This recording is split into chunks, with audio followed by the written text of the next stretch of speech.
शंकर पार्वती कैलाश पर्वत पर बैठे थे।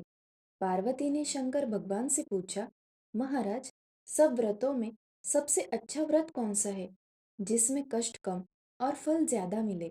और मैंने ऐसे कौन से पुण्य किए हैं जिससे आप मुझे पति स्वरूप प्राप्त हुए, ये भी मैं जानना चाहती हूँ।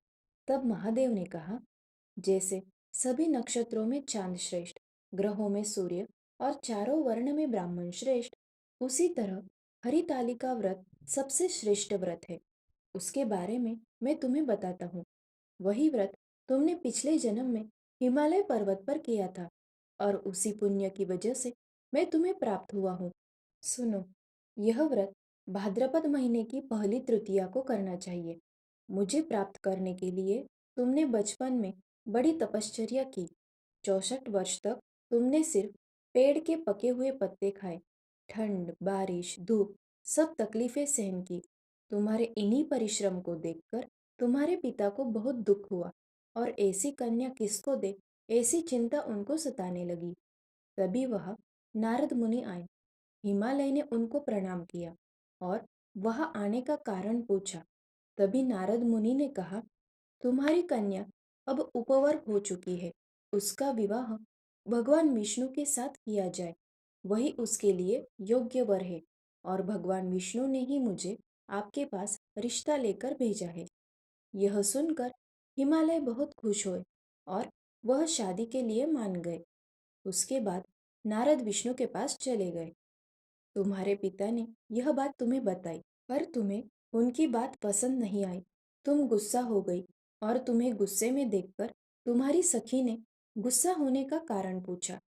तब तुमने बताया, मुझे महादेव के अलावा किसी और से शादी नहीं करनी और यही मेरा निश्चय है।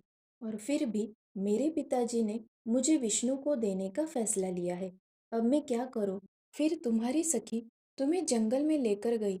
वहां जाकर एक नदी के पास में एक गुफा थी। उस गुफा में जाकर तुमने यह व्रत किया।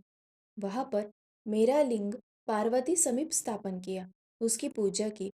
वह दिन भाद्रपद शुद्ध तृतीया का था। रात भर जागरण किया और उसी पुण्य की वजह से मुझे मेरा स्थान छोड़ना पड़ा। मैं वहां आया, तुम्हें दर्शन दिया और तुम्हें वर चुनने को कहा। तुमने कहा, मुझे आप पति के रूप में चाहिए, इसके अलावा मेरी दूसरी कोई इच्छा नहीं है। वह बात मैंने मान ली और मैं गुप्त हो गया। अगले दिन उस व्रत का विधि पूर्वक विसर्जन किया। तभी तुम्हारे पिता वहां आए। उन्होंने तुम्हें इधर आने का कारण पूछा। तब तुमने उन्हें सारी हकीकत बताई और उसके बाद तुम्हारे पिता ने तुम्हें मुझे देने का वचन दिया।